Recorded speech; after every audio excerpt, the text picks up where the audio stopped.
अस्सलाम वालेकुम नाज़रीन, आमिर मियाँ और एस टू होप। तो आज बात करेंगे हम मरीख और यूरेनस के इकरान के बारे में, ख़ास तौर पे बहुत खुसूसी जो ख़ास इवेंट हो रहे हैं दुनिया भर में, जो हालात व वाक़यात हैं उनके बारे में।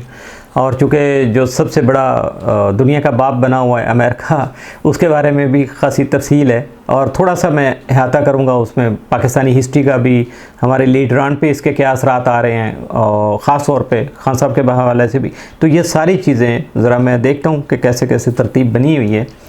तो अभी जब मैं ये वीडियो रिकॉर्डिंग कर रहा था, शुरू है अभी, तो उस वक़्त भी ये अभी ख़बर मिल गई कि ट्रंप साहब पे हमला हो गया अमेरिका में। तो आगे बढ़ने से पहले ज़रा चैनल को सब्सक्राइब कीजिएगा, लाइक कीजिएगा, बेल पुश कीजिएगा। बात शुरू करते हैं। 15 जुलाई 2024 को बुर्ज सौर में जो मरीख और यूरेनस का इकरान हो रहा है, ये पाकिस्तानी वक्त के मुताबिक 7:04 पे शाम को होगा। और ये चूँकि इंतहाई बार बार आपने चारों तरफ सुन लिया होगा कि ये बहुत ज़्यादा धमाका खेज़ किस्म का जो है ना वो ये इकरान हो रहा है। और इसके असरात तो अभी से नज़र आना शुरू हो गए हैं, क्योंकि मरीख को आग और यूरेनस को बारूद से तशबीह दी जाती है। और ये दोनों जब मिलते हैं तो आप अंदाज़ा बखूबी कर सकते हैं कि फिर क्या जो है ना वो असर सामने आ सकता है, उसका नतीजा क्या हो सकता है।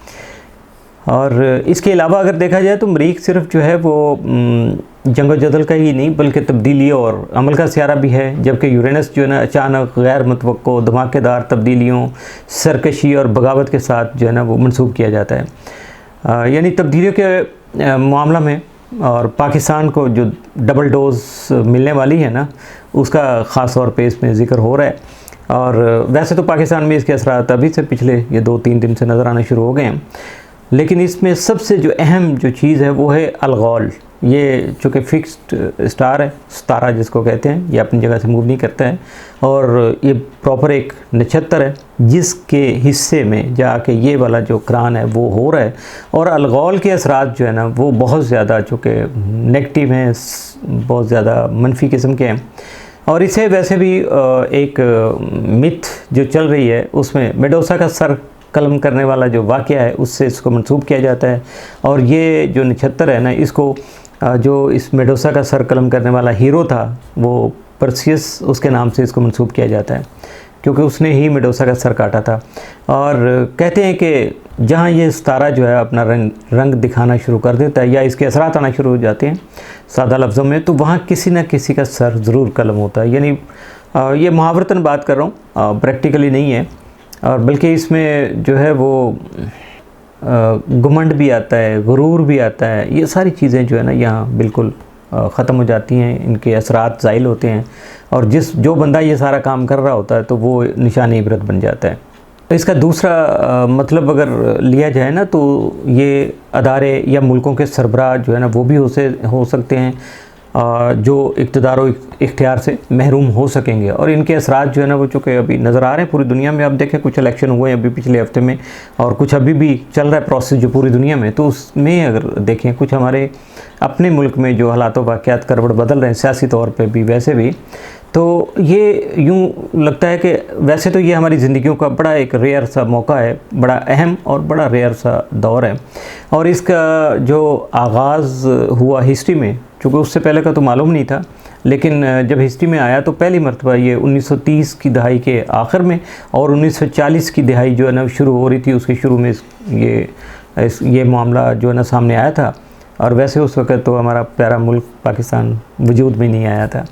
तो कुछ चीज़ें इसलिए कि हिस्ट्री को जब रिकॉल करते हैं तो हमें फिर प्रेजेंट और फ्यूचर के बारे में फोरकास्ट करना और प्रेजेंट को समझना खासा आसान हो जाता है। तो 1930 की दहाई में हुआ ये कि जर्मन कौम जो थी उसने हिटलर को इतना ज़्यादा जो है ना वो अक्सरियत दी कि इक़्तिदार उसके हवाले हो गया। और हिटलर ने जो काम किया सबसे बड़ा, अपनी तरफ से तो बड़ा अहम और ज़रूरी काम उसने किया था कि 1940 जो है उससे ज़रा पहले, यानी 1 सितंबर 1939 को पोलैंड पर उसने फ़ौज कशी करके दूसरी जंग अज़ीम का आगाज़ कर दिया। अगले 5 साल दुनिया इस जंग की भट्टी में वो है बस बर्न होती रही, जलती रही। और उसके साथ साथ दुनिया का नक्शा जो था ना इस कुर्रारज़ का, वो हमेशा हमेशा के लिए बदल के रह गया। इसके बाद 2021 में अब मैं शॉर्टकट करके आगे आ जाता हूँ। 2021 में बुरिश सौर में यूरेनस का ट्रांजिट जब हुआ तो पाकिस्तान का चूँकि एसेंडेंट जो है वो बुरिश सौर है, यानी यूरेनस जो है ना पहली बार पाकिस्तान के ज़रिए अपने ताले में आया और वहाँ उसने पहली बार मरीख के साथ 20 जनवरी 2021 को करान किया। इस वक्त से पाकिस्तान में एक धमाका खेज़ किस्म की जो है ना वो दौर चल रहा है, उसका आगाज़ हुआ है। तो क्योंकि यूरेनस जो है ना 2021 से 2026 तक बुरिश सौर में मौजूद है, तो इस वजह से अभी वो उस वक्त तो आया था, तो मरीख को सूरज के गिर्द चुके अपना एक चक्कर मुकम्मल करते हुए 2 साल लग जाते हैं। इसलिए मरीख और यूरेनस का दूसरा करान 1 अगस्त 2022 को हुआ और अब 15 जुलाई 2024 को जो है वो तीसरा होगा। और इस साइकिल का जो यानी 15 से 3-4 दिन पहले और 3-4 दिन के बाद तो बहुत ज़्यादा शिद्दत के साथ आपको महसूस होंगे। और फिर इस साइकिल का यानी इस दौर का जो आखिरी करान है वो 8 अप्रैल 2026 को होगा और उसके बाद यूरेनस जो है बुर्ज जौज़ा में चला जाएगा और यूरेनस दोबारा 84 साल के बाद यानी 84 ईयर के बाद वापस बुर्ज सौर में आएगा। ये सारी बातें आपके नॉलेज के लिए बताना ज़रूरी थी, क्योंकि फिर आसानी हो जाती है बात को समझने में भी और मुझे भी थोड़ा सा एतमाद होता है कि हाँ ये बात मैंने कर दी और मैं जब बात को आगे बढ़ाऊंगा तो आपको अच्छी तरह से समझ भी आ जाएगी। क्योंकि मुझे आपके फिर कमेंट का भी इंतज़ार होता है कि आप किस तरह आपने उसको बात को मेरे को कंसीव किया, किस तरह से समझा और मुझे उसके बारे में अपनी राय से कैसे आपने जो है ना आगाह किया। तो 2021 से जिस साइकिल या धमाका खेज़ दौर की इब्तिदा हुई है और ये 2026 में जाके मुकम्मल होगा और इस साइकिल में ये अभी जो चल रहा है फेज़ 2026 तक चलेगा। इसमें बुरिश सौर के जो मुतलका असरात हैं ना इस घर के, उनको तो बिल्कुल इंटायरली इसने चेंज करके रख दिया है और बाकी जो रह गए हैं वो 26 तक कर देगा। जायचा में बुरिश सौर को जो घर, पैसे, आमदनी, बचत, सरमायाकारी और माली इस्तेहकाम को से रिलेटेड जो है ना इसको रिलेट किया जाता है और ये इस बात की नुमाइंदगी भी करता है कि हम अपने वसाइल को कैसे कमाते हैं और उसको कैसे ख़र्च करते हैं, उसको किस तरह से मैनेज करते हैं। और इसके साथ साथ सबसे जो अहम चीज़ है वो ये है कि इसका ताल्लुक़ हमारी उन ज़ाती इक़दार से भी होता है, वैल्यूज़ से होता है जिन्हें हम ज़िंदगी में बहुत ज़्यादा कीमती या अहम समझते हैं। और इसमें हमारी इज़्ज़त नफ्स, खुद एतमादी और वो उसूल भी शामिल होते हैं जिनके तहत हम ज़िंदगी गुजारते हैं या जिनके तहत हम ज़िंदगी अपने आप को हमने फोकस किया हुआ है कि ऐसे ही ज़िंदगी गुजारी, इससे आगे पीछे नहीं उठना। और इसके साथ साथ ये तहफ़्फ़ुज़, हिफाजत और खुशी और राहत की जो हमारी ख्वाहिशात हैं या हमारी ज़रूरियात हैं उनकी अक्कासी भी करता है। इसमें ऐशो आराम, इमलाक और मादी अशिया जो है ना उनके बारे में हमारा रवैया भी शामिल होता है, हमारी सोच भी उसमें आती है और इन सब की वजह से हमें इस्तेहकाम और खुशी का एहसास जो है ना वो होता रहता है। तो ऐसे में ये कहा जा सकता है कि 2021 से हालात वाक़यात के का जो दौर या साइकिल शुरू हुआ है वो 2026 तक जो है ना मुकम्मल हो जाएगा। उम्मीद है कि यहाँ तक तो मेरे ख़्याल में मेरी बात जो है ना आपको आसानी से समझ आ गई होगी। और अब आगे बढ़ने से कबल कुछ बातें पाकिस्तान और दुनिया में जो 2021 से हालात वाक़यात जो है ना वो चल रहे हैं उनका मुख्तसर सा जायज़ा ले लेते हैं, ताकि मज़ीद मैं अपनी बात को वाज़े करने की जब मैं कंक्लूजन पे पहुँचूँ तो फिर आपको उस वक्त कोई शायद सवाल बाकी नहीं रह जाएगा।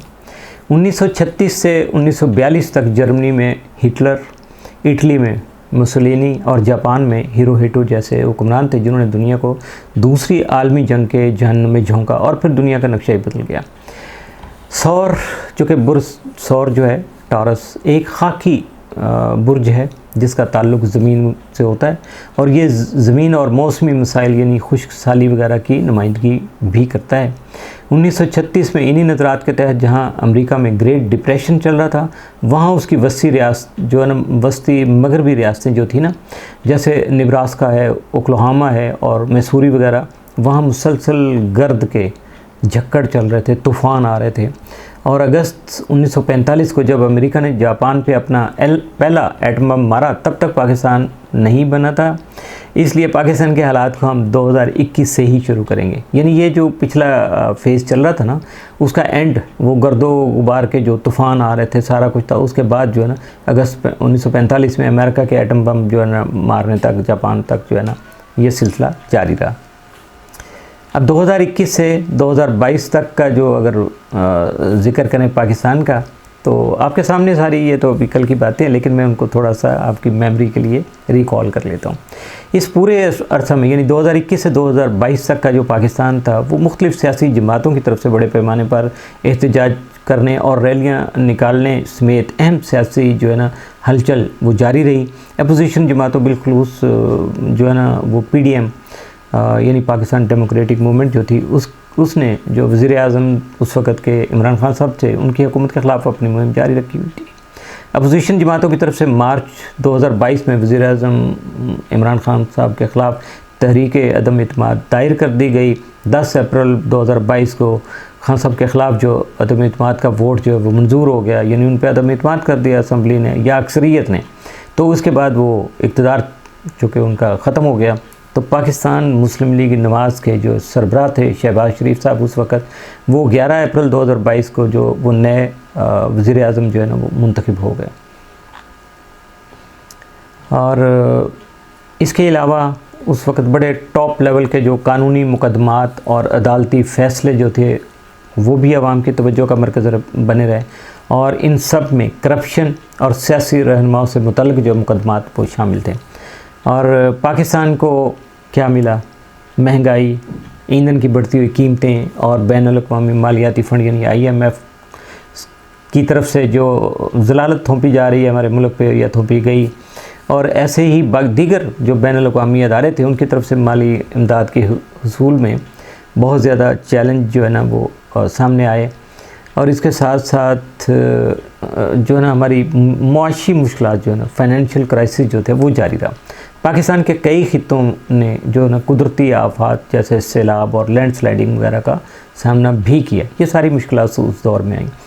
अब उसके बाद जो दूसरा दौर जो 2022 से 2024 तक जो अभी ये चल रहा है, ये 15 को जो ना ये दौर मुकम्मल होगा और उसके बाद फिर तीसरा और फाइनल वो काम शुरू हो जाएगा।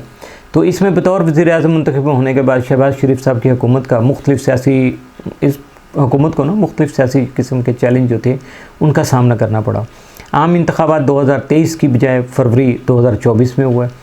इनमें सियासी सरगर्मी उरूज पर रही, जबकि अवामी शिरकत भी बहुत ज़्यादा नुमायाँ थी। नए सियासी इत्तेहाद बनाने और सियासी मंजरनामे और हुक्मरानी जो है ना वो इससे बहुत ज़्यादा मुतासर होती रही। पाकिस्तान को बुलंद तरीन शरह की महंगाई का सामना जारी रहा। दहशतगर्दी और शोरश भी बुलंदी पर है।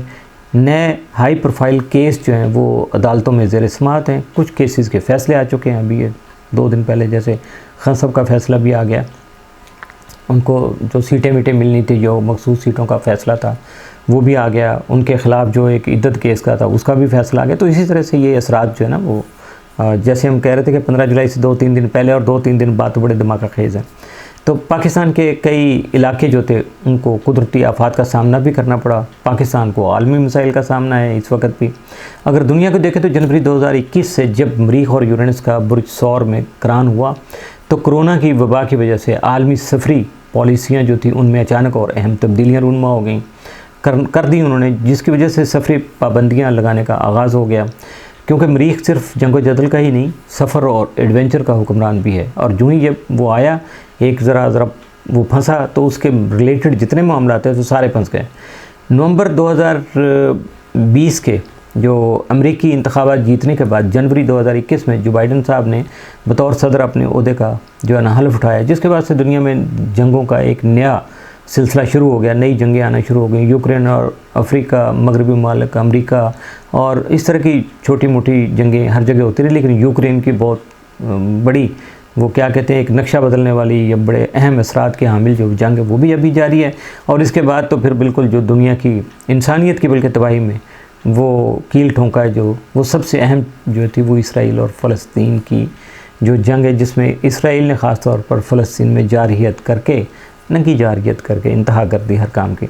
तमाम ममालिक को, इसके अलावा तमाम ममालिक को मौसमियाती जो तब्दीलियाँ थी उनका सामना रहा। कहीं आग लगी, कहीं बारिश, कहीं तूफ़ान, कहीं सैलाब और कहीं खुश्क साली वगैरह, क्योंकि ये बुर्ज सौर से रिलेटेड है। बुर्ज सौर खाकी बुर्ज है जिसका ताल्लुक़ ज़मीन से है। अब ज़रा थोड़ा सा और आगे चलते हैं। 15 जुलाई 2024 से अगर हम अगस्त 2026 तक आने वाले हालात व वाक़यात का ज़िक्र करें या करते हैं तो पाकिस्तान पर आने पाकिस्तान की बात शुरू करने से पहले इस मुल्क और उस शख्स का जिक्र मैं ज़रूर करना चाहूँगा जो पाकिस्तान समेत दुनिया भर के हालात ख़राब करने का बहुत बड़ा किरदार है, यानी अमेरिका और उसका मौजूदा सदर जो बाइडन। जैसा कि मैं पहले जिक्र कर चुका हूँ ना कि 15 जुलाई 2024 का मरीख यूरेनस करान जो है वो अलगौल नामी जो है ना एक मनफी नक्षत्र पर हो रहा है। बाइडन का ताले जो है ना वो कौस है, जो बुर्ज अकरब में शम्स, अतारस, ज़ोहरा और मरीख मौजूद हैं, जबकि कमर जो है बुर्ज सौर में अपने छठे घर में मौजूद है। छठा घर सेहत से ताल्लुक़ रखता है और जो बाइडन की जिस्मानी और दिमागी सेहत जो है ना दोनों तरह की समझे कि इस वक्त जो है ना वो ज़्यादा अच्छी नहीं है। रोज़मर्रा के जो मामूलात हैं उसके उसमें भी उसे कोई अच्छी खबर सुनने को नहीं मिल रही है। इस करान के असरात अकरब के लिए ख़ुसूसी तौर पर जो बुर्ज अकरब वाले हैं उनके लिए तो ख़ुसूसी तौर पर शदीद होंगे। मरीख और यूरेनस का करान जो है अकरब वालों के 12वें घर को मुतहर्रिक कर रहा है। बुनियादी तौर पर तो ये घर जो रूहानी उमूर का है, मगर इसे अस्पतालों, दिमागी अमराज और जहनी सेहत से भी मनसूब किया जाता है। छठा घर रोज़गार के उमूर से भी ताल्लुक़ रखता है और लगता यही है कि जो बाइडन साहब का रोज़गार भी मसाइल का शिकार है और ख़त्म भी हो जाएगा। ये दोनों काम हो जाएंगे उनकी, यानी मौजूदा नौकरी जो है ना या मुलाजमत उनकी ख़त्म हो रही है सदारत की। इसके बाद अगर डोनाल्ड ट्रंप साहब को देखा जाए तो उनका असेंडेंट जो है ना वो लियो का है, यानी असद है, और मरीख भी असद में इस वक्त मौजूद है, और उनका जो है मिडहैमन यानी MC बुर्ज सौर है, जहाँ पर ये मरीख यूरेनस करान हो रहा है। बुर्ज सौर में मौजूद मरीख और यूरेनस ट्रंप के पैदाइशी मरीख से ना पैदाइशी तौर पर जो मरीख जहाँ मौजूद था उससे एक तरह की जो तरबीज को बन रही है वो T² उसको कहते हैं, स्क्वायर बन रहा है, तो वो T² की शक्ल में बन रहा है, जिससे उनके करियर, शख्सियत और ख़ास तौर पर जिस्मानी सेहत जो है ना वो डिस्टर्ब नज़र आती है। ख़ास तौर पर उनकी ज़िंदगी ख़तरे से 2-4 नज़र आती है। और जिसके मैंने अभी शुरू किया, तो जब मैं ये वीडियो रिकॉर्ड करना शुरू किया, मैंने आज 14 जुलाई के सुबह 6 बजे ये वीडियो जब रिकॉर्ड कर रहा था तो उस वक्त अचानक खबरें आना शुरू हो गई कि ट्रंप साहब पर, डोनाल्ड ट्रंप पे हमला हो गया है, उनके कान जो है ना वो ज़ख्मी हुआ है लेकिन ज़िंदगी उनकी बच गई है। तो ये अभी मैं कह रहा था कि ये अभी जो कैलकुलेशन कर रहे थे स्टार के असरात को देखा हमने, तो मैंने कहा ये भी आपको बता दूं कि एक चीज़ तो अभी प्रॉपर रिकॉर्डिंग में थी, तो उसके साथ ही ये सारा कुछ भी हो गया। तो इस तरह अगर देखा जाए तो ये दोनों जो अमेरिका के मरकज़ी लीडर हैं ना, ये मुश्किलात का शिकार नज़र आती हैं और ये करान दोनों के लिए अच्छा साबित नहीं होगा। मरीख और यूरेनस का करान जो है ना 2026 तक अमेरिकी जायचे में, अगर मुल्क की बात की जाए अमेरिका की, तो उसके 9वें और 12वें घर को मुतासर करता रहेगा, डिस्टर्ब करेगा। 9वें घर की वजह से अमेरिका के खारजा अमूर, बैनुल-अक़वामी ताल्लुकात, माली और कानूनी मामलात जो है ना वो कशीदगी का शिकार रहेंगे, जबकि 12वें घर की वजह से अमेरिका को अपने छुपे हुए दुश्मनों, अपने सीक्रेट्स यानी जो उनके राज हैं, कौमी राज, तो अदारों और सरहदों, ख़ास तौर पर मेक्सिको और टेक्सास की जो तरफ से सरहदें जो उनकी मिलती हैं उनकी तरफ से शदीद ख़तरा जो है ना वो लाहक रहेंगे। और मिडहैमन के साथ जो है ना बनने वाली तसलीस जो है, ट्राइन जो है ना, वो अमेरिकी क़यादत में किसी अचानक और धमाका खेज़ किस्म की तब्दीली का सबब बन सकती है। अमेरिका के बारे में इसलिए तफसील से आपको बताना चाह रहा हूँ, अभी जो बात मैं करना चाह रहा हूँ तो आप उसे एंजॉय भी करेंगे, कि इसलिए कि दूसरों का घर जो है ना वो ख़राब करने वाले जो है ना उनका अपना खाना ख़राब होने वाला है और अपने मामलात में वो इस तरह फंसेंगे कि उनको शायद जल्दी होश भी नहीं आएगी। तो अब जल्दी से कुछ दीगर ममालिक का थोड़ा सा जिक्र करके, मुख्तसर सा बल्कि इंतहाई शॉर्टकट, तो सुनिए। अरब ममालिक में जहाँ बादशाहतें चल रही हैं इस वक्त, राइज हैं, वहाँ अंदरूनी ताकत की कशमकश है। हुक्मरान ख़ानदानों के अंदर से इख्तियार करता जो दरपेश चैलेंजेस हैं, जोग्राफियाई सियासी तनाव, मुआशी शिकायत, हुकूमती पॉलिसियों पर आवाम का अदम एतमाद, और ये सारी चीज़ें जो है ना अरब ममालिक के, वैसे तो ये सारी चीज़ें शामिल हैं इसमें। और अगर देखा जाए ना तो अरब ममालिक के अक्सर जो पेचीदा इलाकाई ताल्लुकात होते हैं, ख़ास तौर पर पड़ोसी रियासतें जो होती हैं उनके साथ इलाकाई और आलमी ताकतों के साथ साथ जो अचानक सियासी तब्दीलियाँ आती हैं या तनाव आता है ना, उसकी वजह से तेल और तवानाई की कीमतें जो है ना वो बहुत ज़्यादा मुतासर हो जाती हैं। और याद रहे कि मैं 15 जुलाई से 2026 तक के दौरानिए की बात कर रहा हूँ, ये सारे जो असरात आएंगे इनकी बात मैं कर रहा हूँ।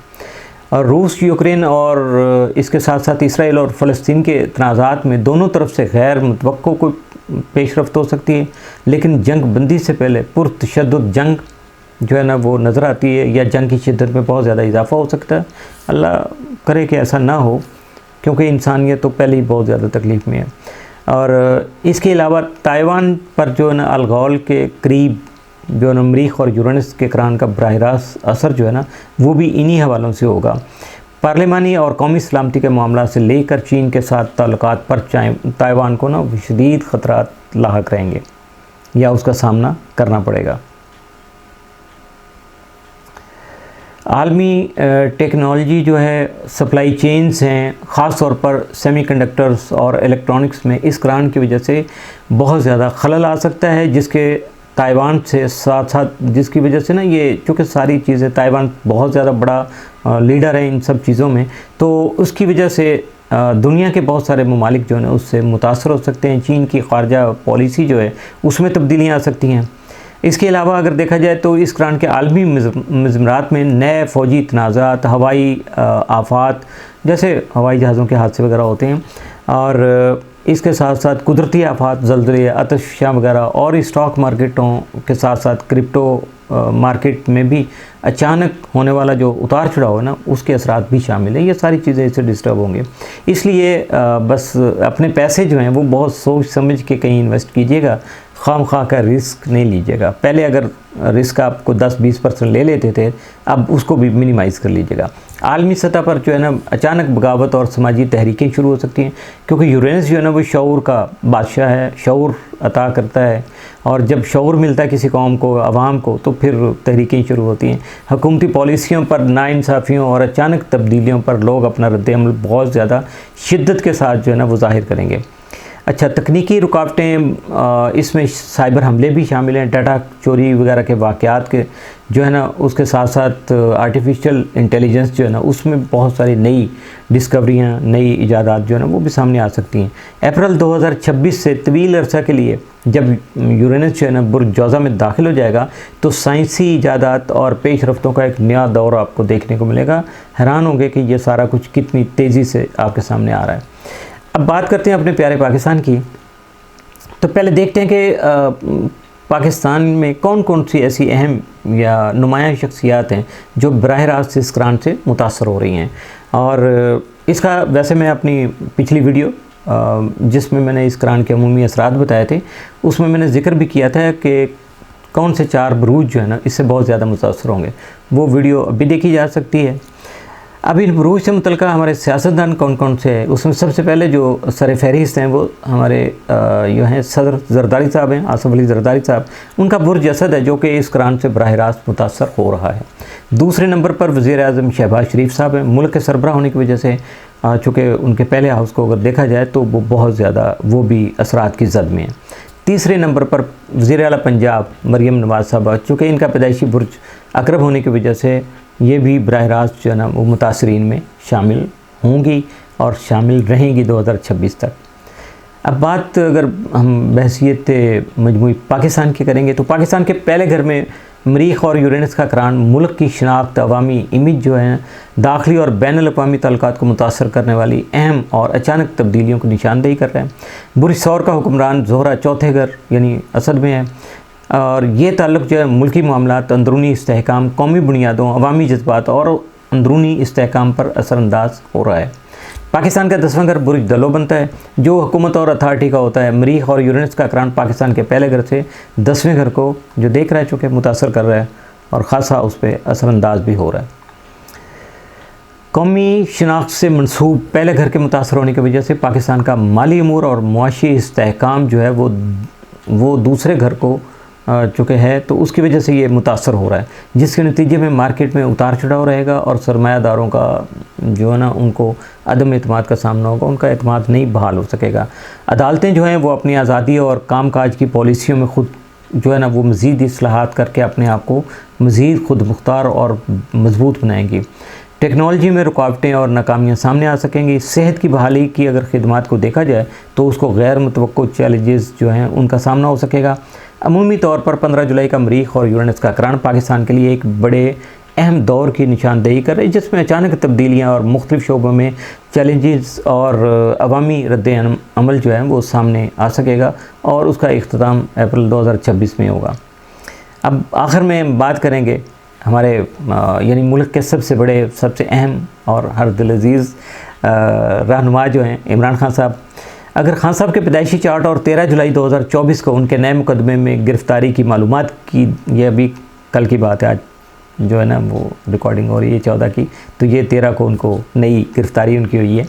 तो खान साहब की कानूनी सूरत हाल में जो है अहम तब्दीलियाँ और रूनमा हो रही हैं, और मुमकिन तौर पर ये जो टाइम है उनके लिए वाकई बहुत ज़्यादा सेंसिटिव है, नाजुक दौर है ये। लेकिन 8वें घर में मरीख और यूरेनस का करान जो है तब्दीली और मुमकिन तौर पर साजगार पेशरफ्त की निशानदेही कर रहे हैं। और खान साहब का अपना सारा जोहरा जो है ना 11 जुलाई 2024 को खान साहब के जायचा के मुताबिक जो है ना 10वें घर में दोबारा से रीबर्थ हुआ, तलू हो गया, जिसकी वजह से इनके करियर और अवामी हमायत जो है ना उसमें मज़ीद इजाफा की निशानदेही हो रही है। और जो मुमकिन तौर पर इनके यानी खान साहब के कानूनी मामलात में इनको बहुत ज़्यादा मददगार साबित होगी, मुआवनत भी करेगी। खान साहब के बारे में अगर न्यूमरोलॉजी के ही हवाले से जो है ना, मैं चूँकि एक तफसीली वीडियो वो 28 मई 2023 को, यानी पिछले साल मैंने 28 मई को की थी, अगर वो वीडियो आपने नहीं देखी ना तो इसका लिंक जो है नीचे कमेंट्स में अभी लग जाएगा। तो न्यूमरोलॉजी कैलकुलेशन और एस्ट्रोलॉजी के मुताबिक जो है ना इनके रिहाई 2024 में खान साहब की सालगिरह जो है वो 5 अक्टूबर के बाद से 2025 के अवाइल में होने को उसके इम्कानात को ज़ाहिर कर रही है। यानी अगर फौरी तौर पे देखा जाए तो 5 अक्टूबर तक तो कुछ नज़र नहीं आता है, उसमें हालात में बेहतरियाँ नज़र आती हैं लेकिन इस तरह की नहीं है। लेकिन जो रिहाई है वो 5 अक्टूबर के बाद से लेके जो है ना अगले साल के शुरू के 1-2 महीनों के दरमियान में, उसके लिए मैं तफसीली वीडियो यह मेरा वादा रहा है कि मैं ज़रूर अभी करूँगा ताकि उसमें ज़्यादा बातें मैं अपनी क्लियर कर सकूँ। और इसके साथ साथ अगर खान साहब की जो वाइफ हैं बुशरा बीबी साहब और बाकी कैदी ख़वातीन के बारे में अगर मैं ये बात ज़रूर करना चाहूँगा कि ख़वातीन का सारा जोहरा जो है ना, चूँकि अभी मैंने बात की कि 4 दिन पहले 11 जुलाई 2024 का तलू तो हुआ है, जिसकी वजह से आपने ये देखा होगा कि पीटीआई को ख़वातीन की मखसूस नशिस्तें जो है ना वापस मिलने का जो है ना अभी फ़ैसला भी आ गया है। लेकिन जोहरा चूँकि अभी बुर्ज असद में यानी अपने दुश्मन के घर में है, तो जिसकी वजह से भी ख़वातीन को लगभग 1 महीना और मुश्किलात का सामना हो सकेगा। और जब जोहरा बुर्ज मीज़ान में आ जाएगा तो इनके लिए आसानियाँ पैदा हो जाएंगी। और जब जोहरा अपने बुर्ज मीज़ान में होगा ना तो ख़वातीन जो है ना जितनी भी इस वक्त कैदी ख़वातीन हैं ख़ास तौर पर उनको इंशाअल्लाह ताला रिहाई ज़रूर नसीब होगी और उनके लिए मामला बहुत ज़्यादा आसान हो जाएंगे। वीडियो खासी तवील हो गई है, उसके लिए मैं दोबारा से माज़रत कर लेता हूँ, लेकिन चूँकि इतनी अहम और इतनी ज़रूरी ये मालूमात थी कि जो अगर आपका शौक़ है, ज़ौक़ है और इस चीज़ को समझते हैं आप इस इल्म को या इससे आपका कोई ताल्लुक़ है, तो मेरे ख़्याल में ये चीज़ें में कोई भी इसमें से मिस करने वाली नहीं थी, वरना मैं भी शॉर्टकट कर सकता था। तो मैंने कहा सारी चीज़ें आपके सामने रख दूँ। तो इजाज़त चाहूँगा, अगर कोई बात आप समझना चाहें, करना चाहें या अपना कोई राय देना चाहें तो बिल्कुल आपके लिए स्पेस हाज़िर है, आइएगा। और अगर मेरे से डायरेक्ट कोई मामला है तो आप कॉल करके जो है वो उसमें नंबर दिए हुए हैं, वहाँ आप रब्ता कर सकते हैं। और अगर मेरी खिदमत की ज़रूरत होगी तो उसके लिए जो मामूली से कुछ चार्जेज़ हैं वो ज़रूर पे करना पड़ेंगे। और ख़ास तौर पे टाइम का ज़रूर ख्याल रखिएगा कि आप कुछ ऐसे टाइम पे कॉल ना करें कि आपकी कॉल अटेंड ही ना हो सके या रब्ता ना हो सके। इसके साथ इजाज़त दीजिएगा, अगली वीडियो के लिए फिर आपके सामने हाज़िर होंगे। उस वक्त तक के लिए अल्लाह हाफ़िज़।